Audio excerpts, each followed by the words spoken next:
Nesse vídeo nós vamos encerrar o estudo do capítulo 4, capítulo esse dedicado a relatos de habitantes do umbral nebuloso.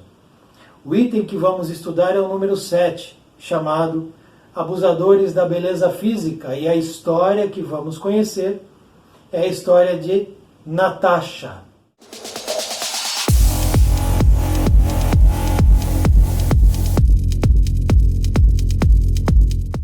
Sempre fui a mulher mais linda dentre todas do meu país. Quero crer também do mundo.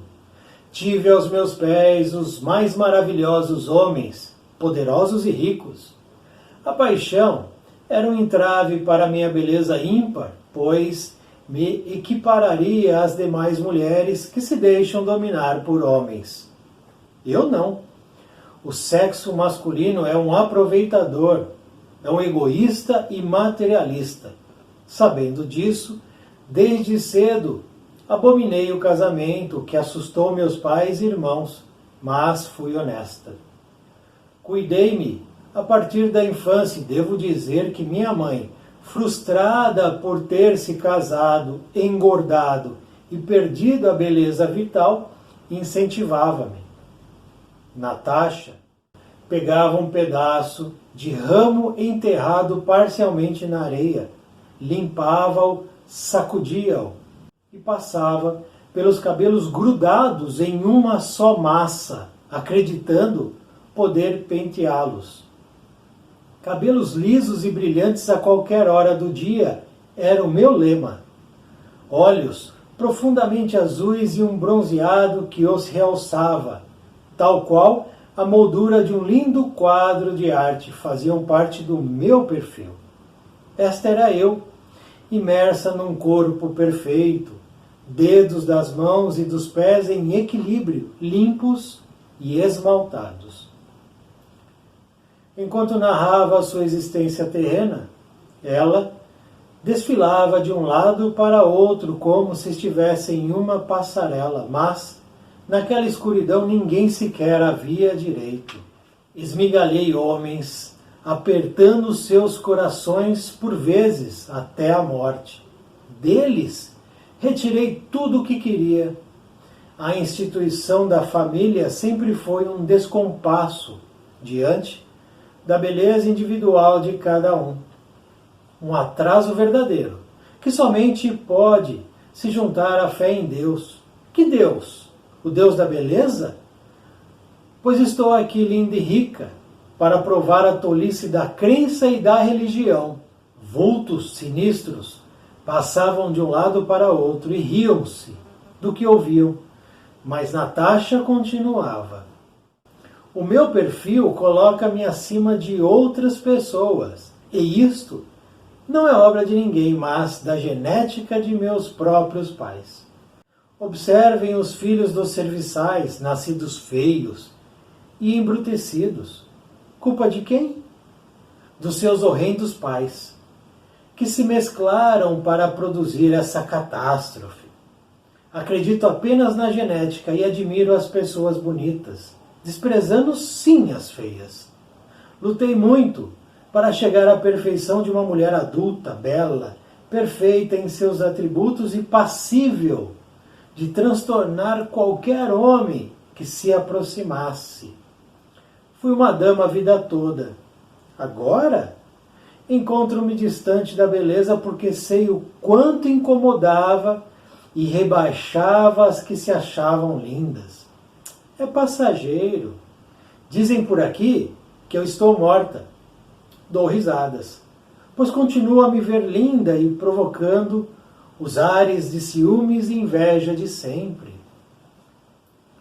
O materialismo da beleza física liga-se à vaidade e ao egoísmo, criando assim um serpentário de ilusões, muito difícil de ser rompido a curto espaço de tempo. E assim então foi o breve relato de Natasha. Agora vamos saber de fato como foi a sua última experiência no plano material. Dona de uma beleza ímpar, que lhe serviu como prova, Natasha teve uma vida material rica de conquistas e jamais conseguiu separar o materialismo do aspecto espiritual. Julgava-se praticamente uma deusa, motivo pelo qual cultivava o ateísmo. Quem poderia ser mais bela que a mais bela? A prova da beleza física, quando associada à riqueza material, é uma das mais difíceis, pois poucos a ela escapam com sucesso. Perambulou pelo umbral por longo período, até que se encontrou com o plano superior ao exercer a humildade.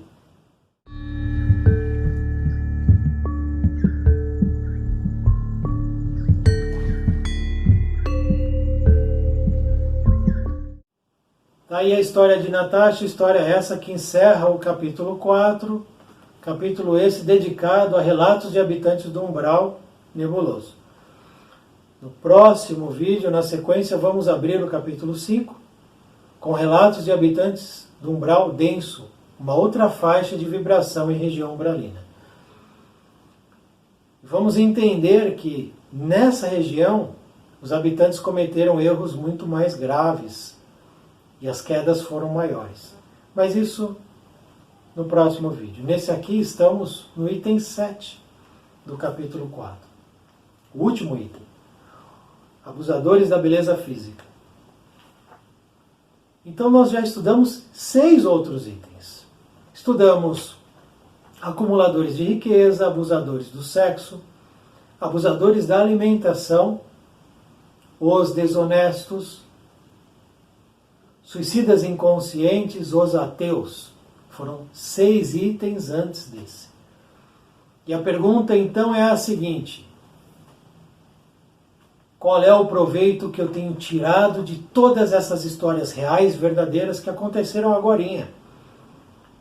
Aconteceram ali atrás, algumas décadas atrás. Século 20, 19.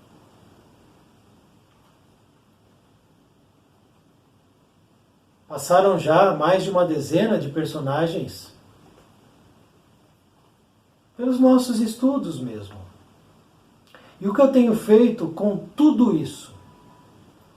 Eu tenho aproveitado? Qual é o proveito que eu tenho tirado? Eu tenho, de fato, introspectado e realizado a reforma íntima em cima dessas lições, ou eu estou só na curiosidade? Acompanho simplesmente por acompanhar, me chamou a atenção. Porque isso aqui é um guia, é um roteiro de como evitar uma queda ou de como evitar várias quedas. Claro, eu posso ler por curiosidade, tudo bem? Vou fazer o quê? É uma oportunidade perdida. Mas os tempos são chegados e não há mais tempo a se perder. Porque cada oportunidade pequena perdida, lá na frente vai fazer falta. Aquele que passa a sua vida desperdiçando oportunidades, e essa aqui é uma delas, terá como companhia no futuro o arrependimento, a sensação de tempo perdido, a sensação das oportunidades que passaram, mas ele não segurou. Então fica o alerta fundamental para que a gente possa tirar o máximo possível de tudo que a vida nos oferece. Esse alerta é fundamental, que a gente deixe ele sempre no nosso horizonte. Mas aí a gente tem a história de Natasha, e nesse item teremos só a história dela, abusadora da beleza física. Porque Natasha, ela incorporou um estereótipo daquele que abusa da beleza física. E não há necessidade de outras histórias, de maneira nenhuma. Porque aquele que abusa da beleza física, ele se repete, sendo homem ou mulher. Existe um padrão de comportamento. E Natasha, um estereótipo. Daí uma lição só. E Natasha perdeu para ela mesma. Ela mesma se derrotou. Ela perdeu para a imagem que ela via no espelho. aquela imagem, aquele reflexo, foi o seu algoz. O excesso de vaidade, de hedonismo, se colocam como superiores, se colocam como divindades, e o resto é o resto. Natasha despertou no plano espiritual enlouquecida, desvairada, perturbada, desorientada, fisicamente desconfigurada, suja, imunda. O cabelo, nos narra o texto, um amontoado grosseiro. Mas ela está tão enlouquecida, tão sem noção do que acontece com ela e de onde ela está, que ela pega um galho qualquer e passa naquilo que um dia foi um cabelo liso, como se fosse um pente, uma escova. E ela vai dizendo para ela mesma: eu sempre fui a mulher mais linda do mundo, não sei o quê, e cultivou sempre dentro dela esse egoísmo e vaidade exacerbados, fora de limite, não teve limite.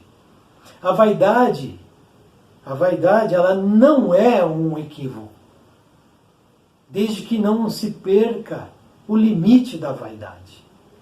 O cuidado com o corpo é importante, mas existe um limite. E esse é o problema. O limite não é respeitado. A prova da beleza, junto da prova da riqueza, são das provas mais difíceis de se vencer, porque elas são gatilhos para outras situações. E se o espírito não estiver de fato compromissado em vencer essas dificuldades, ele cai. Cai, mas é uma queda vertical grave, muito grave. Ela teve o incentivo da mãe, que, frustrada com o casamento, com o corpo, incentivava a filha: não, você está certo, você está certa, não tem que casar, não tem que namorar. E ela foi espiziando, maltratando. Natasha deixou um rastro de destruição. Rastro, o que ela fala aqui? Esmigalhei homens, esmigalhei, apertando os corações, por vezes até a morte. Significa que ela não só adquiriu débitos, como ela adquiriu adversários, inimigos. Que esses homens, se não a perdoarem, vão querer o que? A desforra. Vão atrás dela. Porque, afinal de contas, ela arruinou a fortuna, a honra, a família de muitos. Simplesmente porque ela queria ser sempre cultuada. Há quanto tempo essa situação de culto à beleza nos persegue? 25 séculos? 30 séculos? Temos notícia do culto à beleza na Grécia, na Pérsia, em Roma? Temos. Então são séculos atrás de séculos em que o homem persegue essa ilusão chamada beleza, porque é efêmero,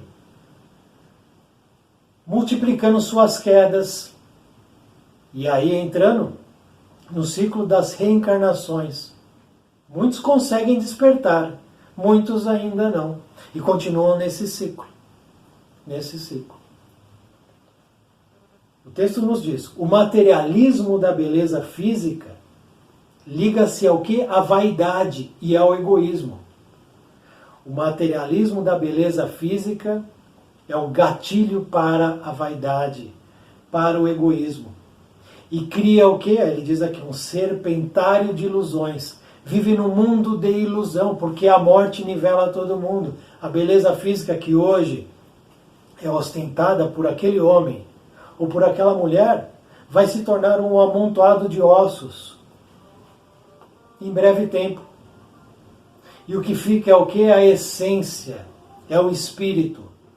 Mas esse materialismo da beleza material, ele é muito difícil de ser rompido a curto espaço de tempo. É um mergulho do ser dentro dele mesmo. Ele começa a se achar tão acima dos outros, e ela tem umas colocações aqui muito tristes, muito lamentáveis, quando ela diz: observem os filhos dos serviçais, porque ela teve uma vida de conquistas. Materialmente, ela conseguiu avançar, prosperar, a custo do quê? Da dor e do sofrimento daqueles os quais ela espizinhava, esmigalhava. E ela, logicamente, insensível, olhava para os outros como defeituosos, feios, geneticamente mal elaborados, e cultivava o ateísmo no seu coração. Afinal de contas, ela era bonita por causa dos pais, genética dos pais. E não tinha nada a ver com Deus, nada a ver com nada disso, na concepção dela. Quem poderia ser mais bela do que a bela? Espelho, espelho meu, não é isso? Da Disney? Existe alguém mais bonita do que eu? A prova da beleza física, quando associada à riqueza material, é uma das mais difíceis. Poucos a ela escapam com sucesso. Muito difícil. Porque as portas se abrem, vão se abrindo. E aí, o encarnado acha que pode tudo, que está acima de tudo. São fontes de muitos males, a riqueza e a beleza. Fontes de muitos males. Mas aí a gente tem que ter um cuidado. Um cuidado. Porque a culpa não é da beleza. A culpa não é da riqueza, do ouro, do dinheiro. A culpa é do homem que faz mau uso desse atributo. Essa é a questão fundamental. Fundamental. A riqueza não é um mal. Muito pelo contrário, se o homem souber como utilizá-la, ela é uma bênção nas mãos daquele que sabe multiplicar, daquele que tem a caridade e a fraternidade nas mãos. A riqueza, ela pode ser usada de duas maneiras, então. A beleza também, da mesma maneira. Mas eles são instrumentos de arrastamento. Arrastamento, por causa da tentação. E aí a maioria sucumbe mesmo. Não tem jeito. E dentro dessas histórias que estudamos nos outros itens, nós também vimos os belos que caíram por outros vícios, mas que tiveram o quê? O dedo dos pais. Minha mãe, frustrada por ter se casado, ela se frustrou por ter se casado. Imagina que tipo de casamento tinha essa mulher. Frustrada por ter engordado e frustrada por ter perdido a beleza vital. Perdido a beleza vital. Beleza do quê? Disso aqui? Isso aqui vai acabar. Bonito ou feio, alto ou baixo, gordo ou magro, vai acabar. Vai acabar em uma caixa de madeira que lá dentro vai ter alguns ossos sem valor. A beleza acaba. Você se dá bem com a sua idade?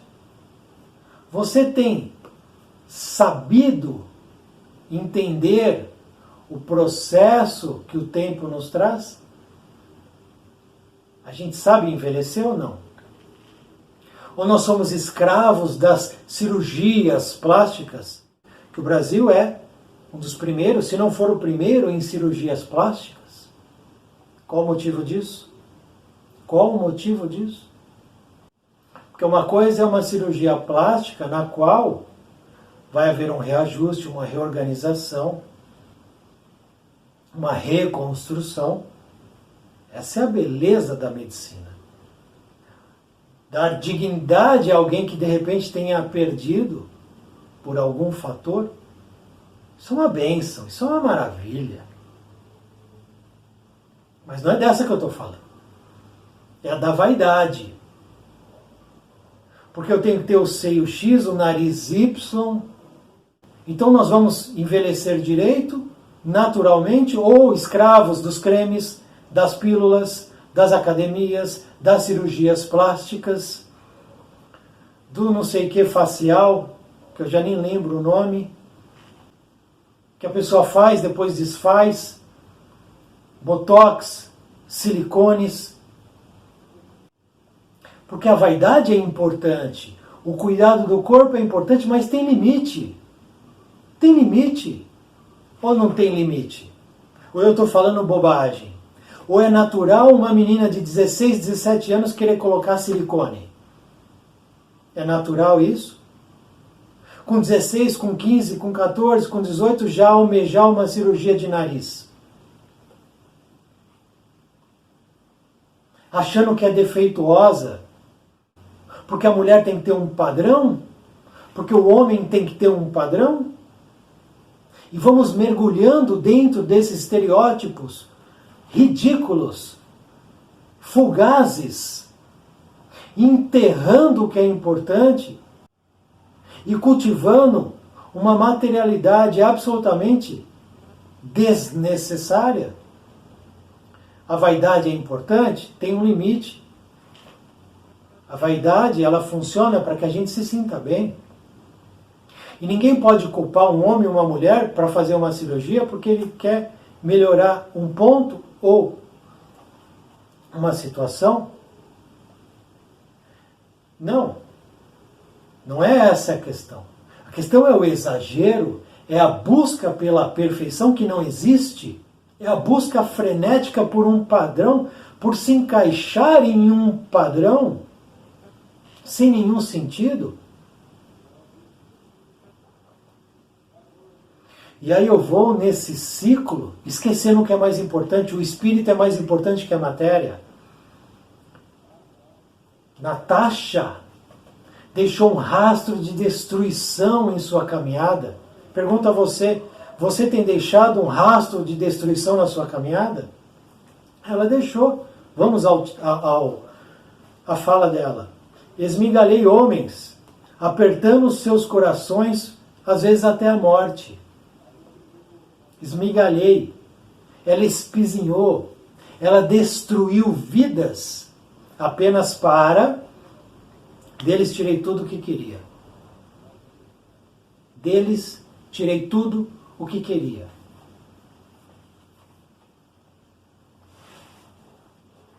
A partir daí, qual é o rastro que eu deixo na minha vida? Porque ela vai ter que rever isso, isso é um problema dela, não é meu. Eu tenho que cuidar do meu, não do dela. O dela eu tiro a lição. Do culto exacerbado ao corpo, da hediondez com que ela usou os sentimentos dos outros, um ser humano vazio, que pautou pela soberba, humilhando os outros, achando que a vida servia apenas para atender os seus desejos íntimos, cultivava o ateísmo. Nunca teve um pingo de espiritualidade. Ficava desfilando, desfigurada no umbral nebuloso. Aqueles que por lá habitavam e passavam, ironizavam. aquele ser translocado. E lá ela ficou, em região umbralina, durante muito tempo. Muito tempo. Até que se encontrou com o plano superior. Todos irão dobrar os joelhos.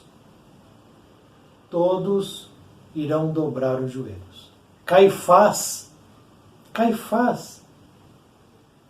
aquele mesmo do Sinédrio, dobrou o joelho. Herodes, aquele, dobrou os seus joelhos. Pilatos dobrou os seus joelhos. Natasha também. Depois de um longo período, ela finalmente começou a absorver alguma coisa e deixou a humildade permear o seu coração. E a história de Natasha serve de base para que a gente agora analise o mundo em que a gente vive, os nossos dias atuais, a nossa participação no mundo. Como é que é o nosso mundo hoje? É o mundo da imagem? Tudo é imagem? Tudo é exacerbado ou não? Eu sigo alguém no Instagram. Por quê? Por que você segue alguém no Instagram? Tem que ter um motivo. Um motivo minimamente razoável, racional. Por que eu sigo alguém no Facebook? Por que eu sigo alguém no YouTube? Tem que ter um motivo. Você segue alguém em mídia social porque a pessoa é famosa? Você segue alguém em algum lugar porque ela é bonita? Porque ela se veste de algum jeito? A nossa sociedade, então, é a sociedade da imagem? Ou você segue alguém porque existe um conteúdo que te atrai? Porque aquela pessoa lhe traz algum tipo de informação que serve para a sua vida, para a mudança de quem você é, para uma melhoria. Porque se Jesus estivesse hoje, Jesus não seria famoso. Jesus seria perseguido. Se Jesus estivesse hoje aqui, caminhando com a gente, ele seria massacrado. Ele seria ironizado. E poucos seguiriam o seu conteúdo. Você seguiria Jesus? Quem você segue? O que você segue? Aquele que você segue te traz verdades ou mentiras? Te abre portas ou te fecha portas? Te traz uma luz ou te deixa estacionado? E a procura por ansiolíticos dispara. Porque tudo é imagem. Se eu não me encaixo naquele padrão de imagem, eu estou fora. Se eu estou fora, eu não sirvo. Se eu não sirvo, eu não sou ninguém. E a gente vai mergulhando num lodo, num pantanal viscoso, que depois, para sair, é muito difícil. A gente precisa rever os nossos conceitos. Porque o que está dentro da gente é o que fica. É o que vai ficar. Nós vamos envelhecer. Como é que eu vou envelhecer? Eu me dou bem com a minha idade ou não me dou bem? Eu aceito o que eu sou ou eu quero ser sempre o que o outro é? Ter o que o outro tem? Para encaixar em um padrão. Porque senão eu estou fora. E naturalmente isso tudo vai gerar um cansaço mental. É a busca desenfreada por algo que a gente não atinge. O cansaço mental vai vir. E quando esse cansaço visita a gente, pode haver ainda um tempo para mudanças. Mas pode não haver esse tempo. E se faltar esse tempo, o que nós vamos fazer? Por isso a necessidade da reflexão, da mudança, do entendimento de que algumas coisas são absolutamente dispensáveis em nossas vidas. Muito obrigado por assistir esse vídeo. Muita paz, muita luz. Salve o nosso Mestre Jesus.